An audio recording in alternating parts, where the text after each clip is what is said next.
I grew up in America, in a small white house on Willow Bend Street, just outside of Portland, Maine. To strangers driving past, it looked charming. A white picket fence, a swing on the porch, and a garden that bloomed every spring with roses and daffodils. To me, it was a cage with lace curtains. The house had eyes that watched and walls that remembered. The smell of lemon polish clung to everything, a scent I can never quite forget, no matter how far I've gone. Ruth and Leonard Pike called me their adopted girl, but only when neighbors were listening. Inside those four walls, I was the family maid.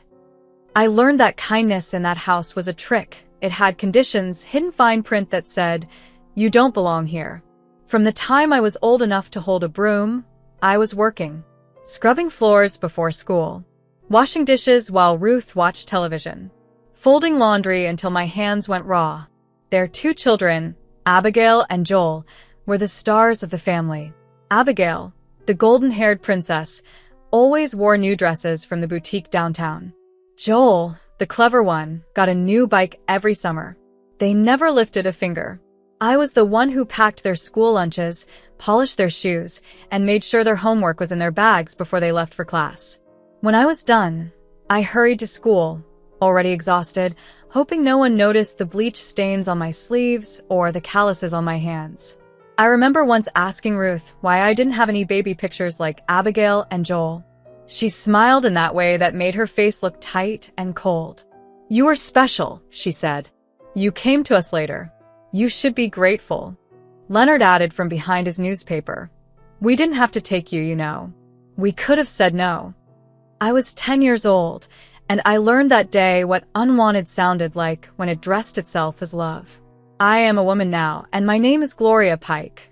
Or at least, that's what I thought for most of my life. I used to keep a notebook hidden under the mattress, where I'd make lists of things I wanted to do when I turned 18. Get a job in the city. Find a tiny apartment. Buy a red dress. Lock my own door. The last one mattered most. In the house on Willow Bend, the doors didn't lock for me. Ruth said privacy was for people who earned it. Even my bedroom door stayed open a crack, so she could check on me. But she wasn't checking to see if I was safe. She was checking to make sure I didn't forget my place. Every Sunday, we went to church. Ruth wore pearls, and Leonard carried the Bible like it was proof of his goodness. People would greet them kindly, and they would smile in return. I stood behind them, silent, carrying Abigail's coat or Joel's bag. Some kind souls asked Ruth about me. "Such a polite young lady," they'd say. "How lovely that you adopted her." Ruth would beam. "Yes, well, we do what we can. The Lord rewards generosity." If generosity meant giving a girl leftovers and secondhand clothes, then they were saints. Money was tight, they always said. But it wasn't. Leonard worked as a contractor, and Ruth owned a small shop downtown that sold antique lamps and old postcards. They just liked saving their good fortune for themselves. When I asked once if I could join an after-school art class, Ruth frowned. "Do you have money for that?" she asked. I said no. She said, "Then don't ask again." When I turned 16, Leonard started giving me $20 bills to buy groceries. He'd say, "Don't forget the receipt. Bring back the change." I always did. I saved whatever coins were left, hiding them in an old tea tin with a painted rose on the lid. It was my secret treasure chest. Someday, I told myself, I would have enough to take a bus to Chicago, or maybe Denver. Somewhere with tall buildings and no one who knew my name. Sometimes I dreamed of running away, but the truth was, I didn't know how. I had no documents, no friends, no one to call. Even my birth certificate, the one Ruth showed me once, looked strange, too new, too clean. But I didn't question it. Who would believe me? I was just the adopted girl. The house itself was a kind of character in my life, always looming. The walls creaked at night like they were whispering secrets. The attic door was nailed shut. The basement was off limits, locked with a padlock Leonard said was for safety. I never dared to ask whose safety he meant. In the mornings, I woke to the sound of Ruth's heels clicking down the hallway, her perfume sweet but sharp. "Up, Gloria," she'd say, tapping on my doorframe. "The floors won't clean themselves." I became invisible in that house, useful but unseen. On my 20th birthday, no one mentioned it. I made myself a cupcake with leftover batter from Abigail's party a week before. I lit a single match, watched it burn, then blew it out before anyone came into the kitchen. I whispered, "Happy birthday," just to hear the words said aloud. Still, there were moments of quiet beauty that kept me breathing. Early mornings before anyone woke, I'd sit by the back window and watch the sunrise paint the world gold. The air smelled like wet grass and new beginnings. I would sip coffee from an old chipped mug, pretending it was the start of a different life. I told myself that one day I would walk away and never come back. But years passed, and the dream stayed small. The tea tin grew heavier with coins, but I never left. I kept believing that maybe Ruth and Leonard would change. Maybe they'd finally tell me more about where I came from. Maybe I really was adopted. Then, one evening, Ruth was watching a news report about a missing child case, something about a billionaire's daughter who had vanished decades ago. "Can you imagine," she said with a dry laugh, "having that kind of money to waste on looking for one girl?" I glanced at the screen, and a strange unease washed over me. The photo of the missing baby had a ribbon tied around her wrist. I had one like it in an old photo of me, one Ruth never let me show anyone. That night, lying in my narrow bed, I couldn't sleep.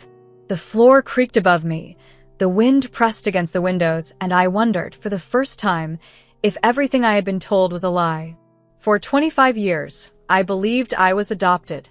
That was the story they fed me like cold toast, day after day, until it became truth in my mouth.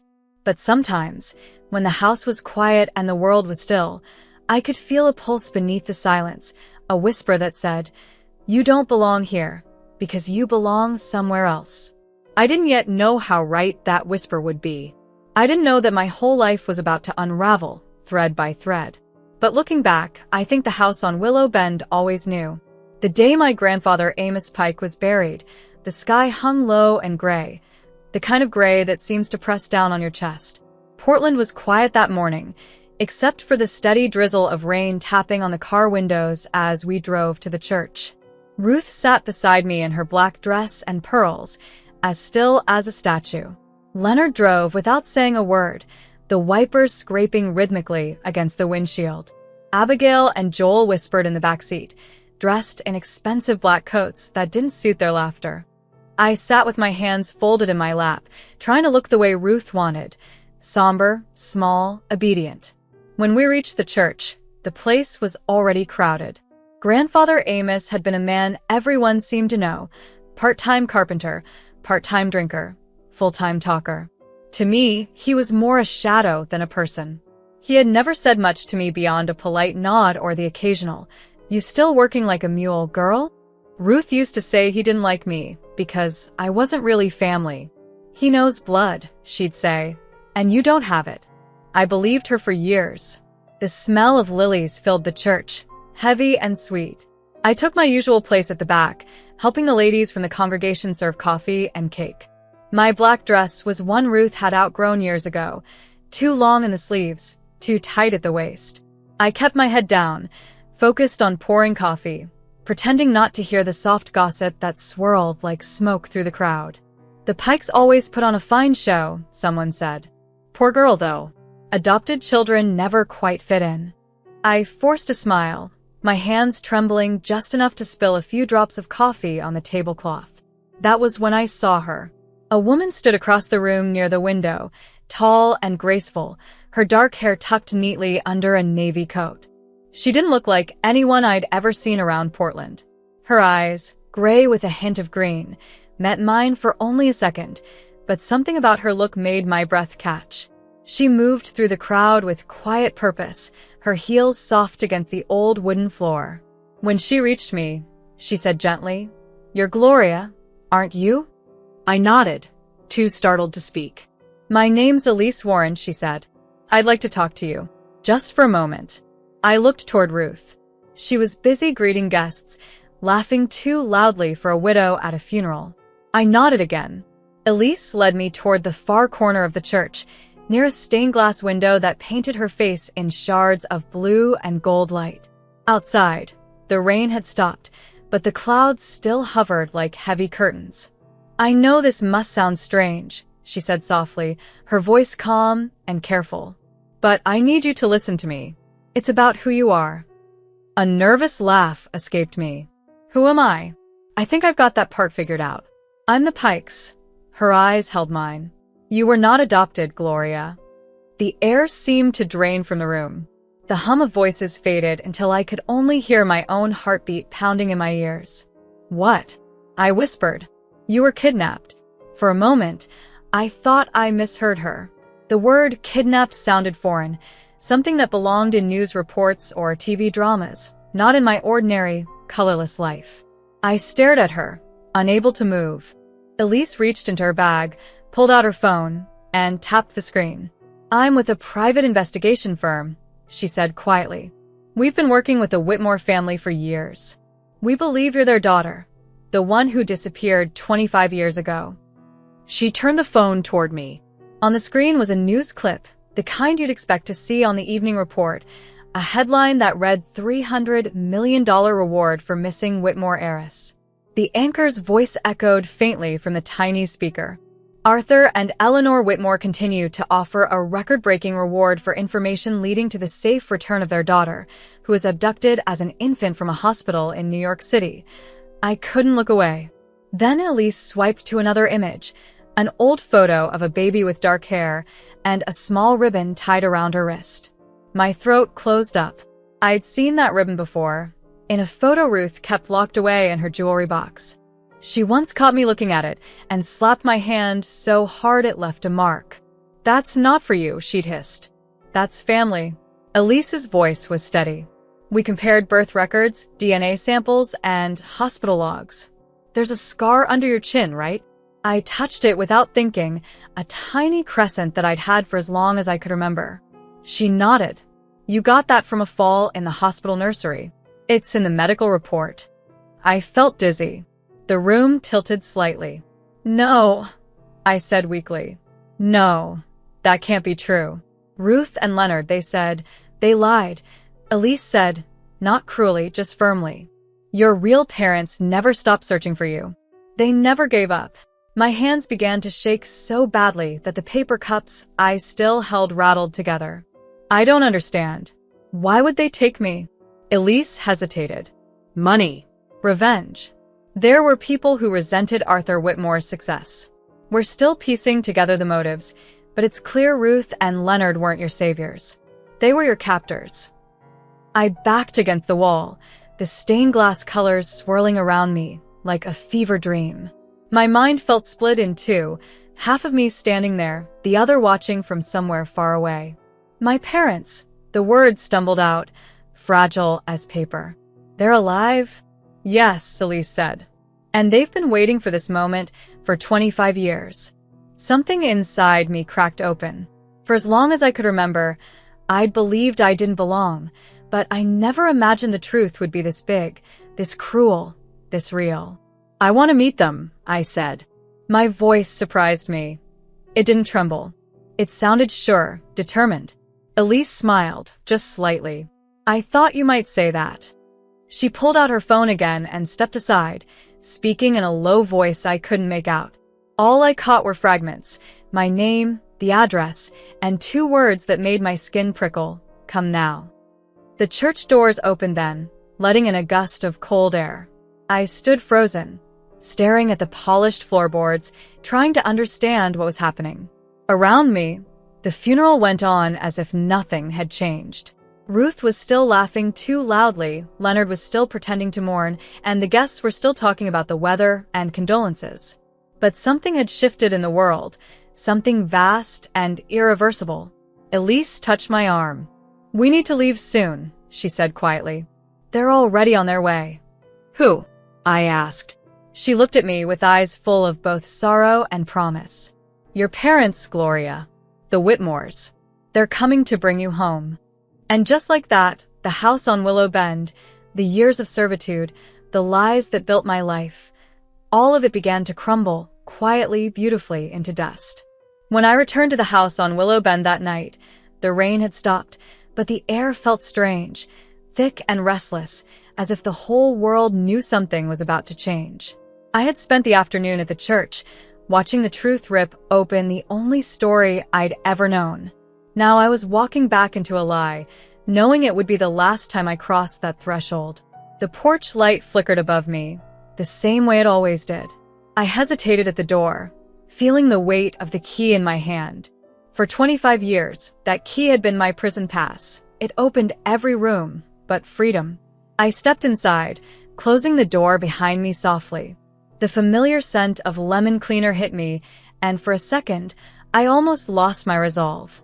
But then I remembered Elise's voice, the news clip, the baby's photo, the truth. Ruth was in the kitchen, her back to me, chopping onions with precise, angry motions. Leonard sat at the table, reading the evening paper, a cigarette burning down to ash between his fingers. When Ruth turned, her eyes narrowed immediately. "Where have you been?" she demanded. "The funeral ended hours ago." "I stayed to help clean up." I lied, though the tremor in my voice betrayed me. Leonard didn't look up from his paper. "Dinner's late." That was it. 2 words that summed up my entire life under their roof. No gratitude, no warmth, just orders. Something inside me broke then, not loudly, but cleanly, like glass cracking under pressure. I looked at them both, and for the first time, I didn't see people. I saw bars. Bars on every window, every door, every dream I'd ever tried to have. Before I could answer, a distant wail reached us, a siren, faint but growing louder. Then another. And another. Ruth froze, the knife still in her hand. Leonard looked up, his face twisting. "What's going on?" he asked, standing up. Through the front window, red and blue lights began to flash across the white walls, painting the room in streaks of panic. Tires screeched outside. Doors slammed. Shouts echoed from the street. I stepped closer to the window, heart pounding, and saw a line of police cars stretching down Willow Bend. Neighbors had come out onto their porches, whispering, pointing. Leonard stormed to the door. "Stay here," he barked, though his voice was shaking. But before he could reach the handle, the door burst open. The sound was deafening. Boots on the porch, radios crackling, commands shouted. Uniforms flooded the living room, city police, state troopers, even soldiers from the nearby National Guard base. Guns drawn, flashlights cutting through the shadows. "Leonard Pike," a voice thundered. "Ruth Pike?" "Step away from the woman." Ruth dropped the knife, eyes wild. "What is this?" she shrieked. "You can't just..." But her words were drowned out by the sound of more vehicles pulling up. And then, through the open door, I saw him. A tall man in a dark wool coat stepped out of a black SUV, his hair silver at the temples, his face lined with exhaustion and years of grief.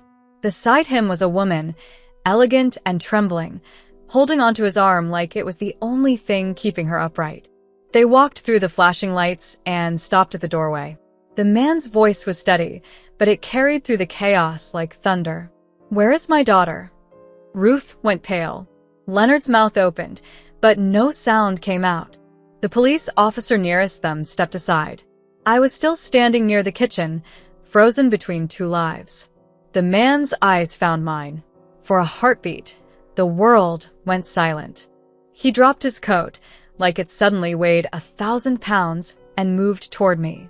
His steps faltered halfway, as if he couldn't believe what he was seeing. Then his voice broke, soft and raw. "Gloria," he whispered. "My girl." That was when I understood. He wasn't looking at me. He was seeing me, really seeing me, the way no one ever had. The woman beside him, Eleanor Whitmore, covered her mouth with trembling hands. Tears streamed down her face. She came closer, reaching out as though afraid I might vanish if she touched me too quickly. "I've dreamed of this day," she said, her voice shaking. "Every night for 25 years. When she took my hand, I felt warmth, real warmth for the first time since I was a child. Her perfume was soft, like white flowers in spring. Arthur Whitmore, my father, put his arm around me, and I could feel him trembling, trying to hold together the pieces of a life stolen from him. Behind us, chaos continued. Officers read rights. Handcuffs clicked. Ruth screamed as they led her away, her perfect hair falling loose, her voice cracking with disbelief. "She's lying," Ruth cried. "She's ours. We raised her. We—" Leonard shouted too, but his words were drowned out by the sound of engines and orders. None of it mattered.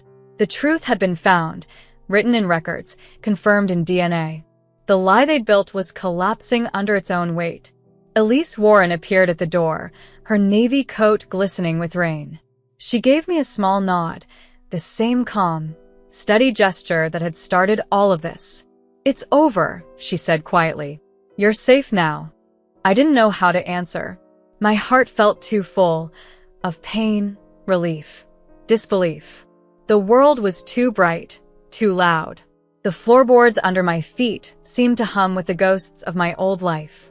When the police escorted Ruth and Leonard out, Ruth turned once, her face twisted in rage. "You'll regret this," she spat. "We gave you everything." I met her gaze. "No," I said softly. "You took everything." Arthur tightened his arm around me. Eleanor wept silently beside us. And for the first time, I didn't feel small. I didn't feel like a ghost. I felt seen. We stayed until the house was cleared, officers moving in and out, neighbors whispering from their lawns. Elise handled the questions, the paperwork, and the flashing cameras that had already started to gather. I just stood there, staring at the kitchen table where I'd eaten in silence for years, the sink where I'd washed their dishes, the floor I'd polished until it shone. All of it was a stage set for a lie. When the officers finally said we could leave, I went to my room one last time. The walls were bare, the bed neatly made. On the nightstand sat my old tea tin with the painted rose. I picked it up, feeling its familiar weight. Inside were a few crumpled bills, some coins, and a note I'd written to myself years ago that said, "Someday you'll be free." I slipped it into my pocket. Outside, the night smelled of rain and new beginnings. Police lights still flashed across the lawn. I turned back once to look at the house that had been my prison, my lie, my everything.